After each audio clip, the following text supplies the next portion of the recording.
it will kick you out, but you can join again. So that's, I think, what we would have to do if it boots us all out. So yeah, so I'm really happy to be here.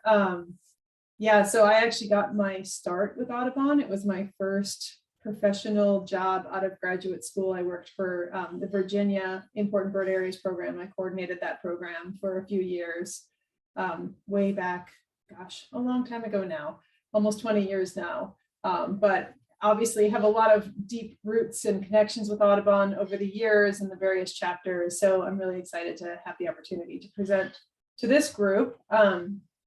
And so I was asked to provide a presentation on the work that the joint venture, the Atlantic Coast Joint Venture, otherwise known as the ACJV, is doing in coastal systems, specifically focused on saltmarsh sparrows.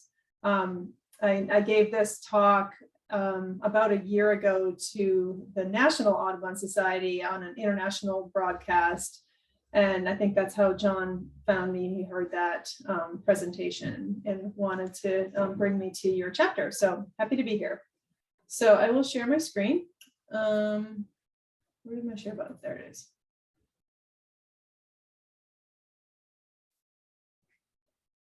Is it sharing? It is not, is it? No. There we go.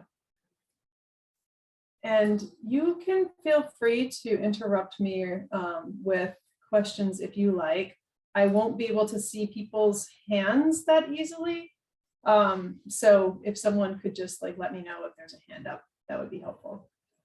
So the title of my talk is An Inside Look, Saving the Saltmarsh Sparrow. But first I thought it would be helpful to let you all know like what is the Atlantic Coast Joint Venture. And this map here shows the boundary of the Atlantic Coast Joint Venture in green. So you can see that we are huge. We cover 16 states and territories. And we are a partnership. So we work through state, federal, nonprofit, and academic partners to do bird conservation. And generally, our mission is to advance native bird conservation on the ground. And we can decide what that means in our joint venture. And so we are one of 22 joint ventures across North America. So there's pretty much wall-to-wall coverage from East Coast to West, all the way up into Canada and into portions of northern Mexico. And every joint venture kind of decides what their joint venture's focus should be. So there aren't any rules on what a joint venture should do other than that they should be working on native bird conservation.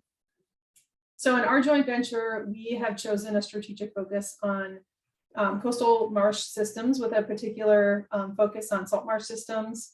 And then we chose 3 different flagship bird species to represent those systems. And so in the Northeast, that is the Saltmarsh Sparrow, which is what most of our work is focused on in this area. And the Southeast, that species is the black rail, which is also a saltmarsh species that is experiencing some significant population declines and facing extinction, the same as Saltmarsh Sparrow. And then our black duck is our mid-Atlantic species where the majority of the wintering black duck population winters in the mid-Atlantic. And so we chose this habitat for a whole lot of reasons, not just because of the birds. I mean, obviously birds are our driver, but there's also a whole lot of other values that are attached to those, to doing bird conservation and in the salt marsh system. So salt marshes are critically important for a whole lot of reasons. Even though they're tiny, they represent only 4% of the landscape. They actually support 40% of the people in coastal counties. And that drives almost half of the economy in those areas. And so they have a very outsized influence on people. They also are a natural protective barrier to our coastal communities and our built infrastructure. And so during the Hurricane Superstorm Sandy, there was some research that was done that calculated that where there were marshes, that prevented more than $625 billion with a B in damages to private property. And so without those marshes protecting that private property, we would be spending billions of additional dollars. So they basically provide free insurance and free protection.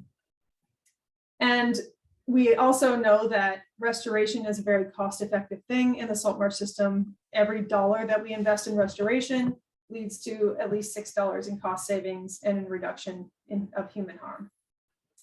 They also are extremely good at carbon capture and storage. We call it blue carbon, which is carbon that's associated with wetland systems and including the ocean.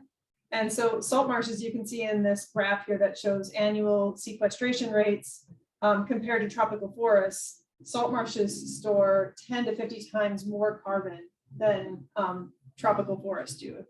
And that carbon, unlike in temperate systems, that carbon is actually stored for thousands of years. So these salt marshes capture this carbon coming in from all of the uplands that are draining into the salt marsh and coming in from the marine environment that's washing in and being deposited on the marsh surface. It traps that sediment and carbon and it holds it there forever as long as those marshes are undisturbed. If you contrast that with a forested system or a grassland system, those systems are always at risk of releasing all the carbon that they store. So trees are constantly dying and decomposing. There could be catastrophic wildfires that release a lot of carbon into the air. And so those are more cyclical storing and releasing of carbon, whereas marshes, they grab it and they hold on to it. These areas also support a tremendous amount of the fish species that we depend on, both culturally and economically. And just from an economic perspective, they support a multi-billion-dollar fisheries. More than 3/4 of the commercial fish and shellfish harvest has some fish and shellfish that spend at least some portion of their life cycle that is connected to the salt marsh. And then we chose the Saltmarsh Sparrow for a few different reasons as well. So the first is that this is a bird that is endemic to coastal marshes of Eastern United States. And so endemic basically just means it's found nowhere else in the world. The entire global population of Saltmarsh sparrows is found along the Atlantic coast, and the entire breeding population of Saltmarsh sparrows is found between Virginia and Maine. So the northeastern United States has 100% of the global responsibility for breeding Saltmarsh sparrows. And they breed exclusively in what we call high marsh habitat, which is the most imperiled marsh habitat. This is the portion of the marsh that's the highest and driest, and it is flooded about twice a month on lunar tides, lunar high tides. And between those flooding events, the marsh is basically dry. And so this is where the sparrow and a lot of the other salt marsh species choose to make their nests. And the Saltmarsh Sparrow is also an incredibly good representative of all of the tidal marsh bird species that use the marsh system. So there's been some research that University of Connecticut has done that has looked at questions like, if we did conservation for this species or this group of species, would we capture the conservation needs of how much of the conservation needs of all the other species would we capture? And they found that saltmarsh sparrows, just doing conservation for saltmarsh sparrows, is the best way to capture all of the needs of the entire tidal marsh specialist suite of birds. So they're really important species to choose for that reason as well, because you're getting the entire system benefits by doing conservation for just one species. And if that isn't reason enough, the bird is just a really cool species. When I started with the joint venture, I didn't have any experience with salt marshes. I didn't have any experience with salt marsh birds. When our joint venture chose those species, I was actually a little disappointed. I was like, oh, that sounds boring. I don't want to work in the marsh system. And then the more that I started learning about these birds and the system and how intricately connected these systems are in a very complex and beautiful way, I have just come to appreciate these species so much, and they're just incredible species. They are perfectly adapted to these tidal systems. They're adapted to being flooded, and they have this really unique breeding system where there's no pairs. Like most birds, they have pairs and territories. These birds do not form pair bonds. They do not create territories. Birds nest wherever they want. The males fertilize as many females as they want. Females have 4 different fathers in one nest. It's just like kind of a free-for-all, and the female does all the work and the male is just there to sort of run around and sing, and he's not even defending territories. He's just trying to get as many offspring as he possibly can. So they have the highest rate of female multiple mating than any other bird species because of this. And there's a reason that all of these traits are actually adaptive. And they also completely synchronize with the lunar cycle. And so as an example, this is, I'll explain this graph because at first blush, it looks kind of complicated.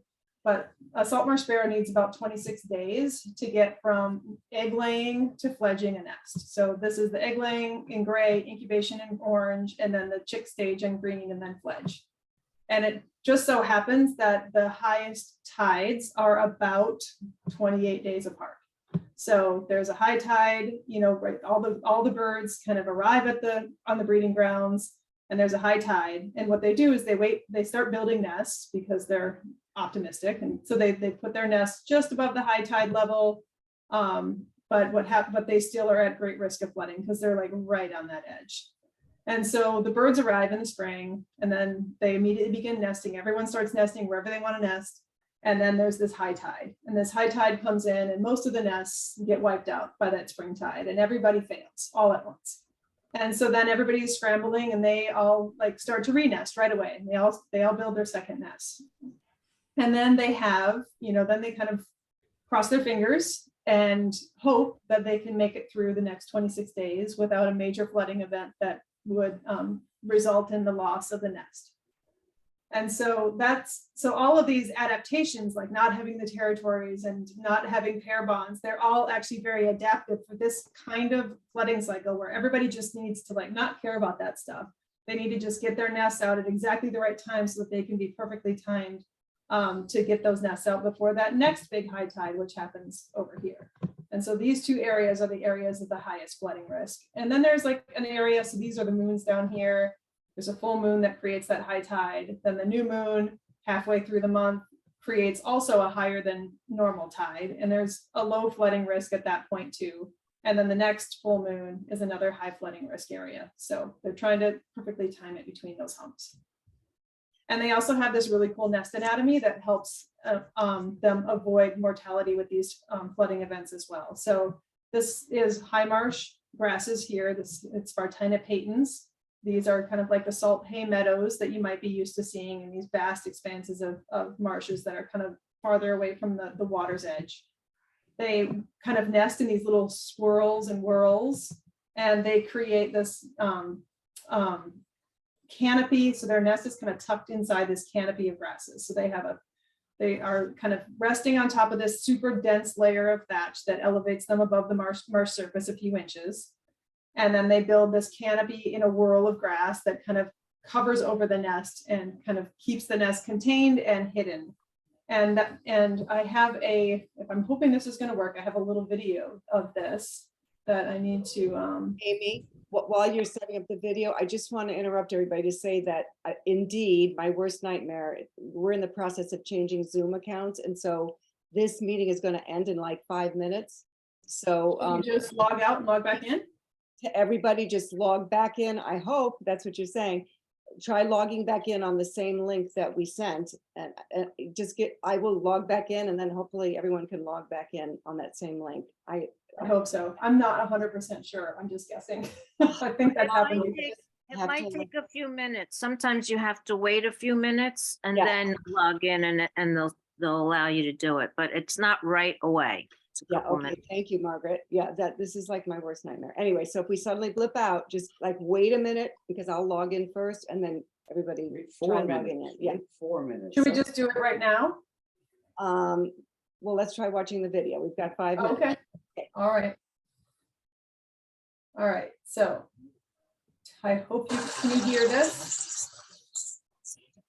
Okay.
So that is, I thought, a perfect video to kind of show how these adaptations that they have in their nest actually allow them to withstand some level of flooding. So in the egg stage, as long as they don't float out of the nest, they can just be re-warmed up again by the mom. And if at the nestling stage, as long as they're old enough to crawl a little bit, some of them can crawl to safety.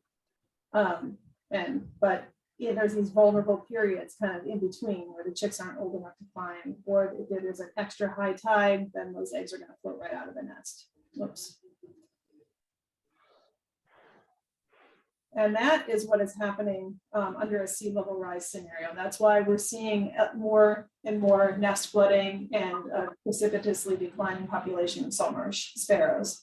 And so this is kind of what's happening now on that same graph, is that this curve is getting bumped up so that all the tides are higher, and it makes this tide in the middle now suddenly important when it didn't used to be that important before. It used to flood once in a while, but now it's flooding almost every single time. And if it's hitting them at the wrong time, then the birds aren't surviving. And so that's really what's driving saltmarsh sparrow population declines right now. It's not loss of habitat per se, but it's actually the active loss of nests from nest flooding, like you saw in that video. And this population has lost more than 85% of its population since the 1990s. And we know that sea level is rising 2 to 4 times faster than the global average in the Northeast. So it's happening faster here. And we're also getting more frequent and more intense storms that are causing these flooding events to last longer. And another reason that, another thing that's driving the declines that is causing the loss of nest of habitat is these historic alterations in the marsh. This is things that humans have done to modify the marsh over the last several centuries, at least 400 years of modifications in the marsh. And that is tied to agriculture, building berms, digging ditches, mosquito management, draining the marshes to keep mosquitoes out. This stuff up here is called OMWAM, open marsh water management, which is where they dig these different pools to manage mosquito populations in some marshes. And what happens when you have all this infrastructure in the marsh is that it really messes with the hydrology of the marsh, and that natural hydrology is being replaced with human hydrology, and it's causing the marshes to kind of unravel at the seams. So like this example here, these are, you can see the ditches, and you can see that there's water pooling on the we're going to get cut off there. over. So everybody, just remember, we're about to get cut off. So just log back in about a minute or two, okay? Because it's saying less. Okay. So the water that's pooling on the surface of the marsh can't get back over the little berms where the ditch excavate has been placed, and it's causing the marsh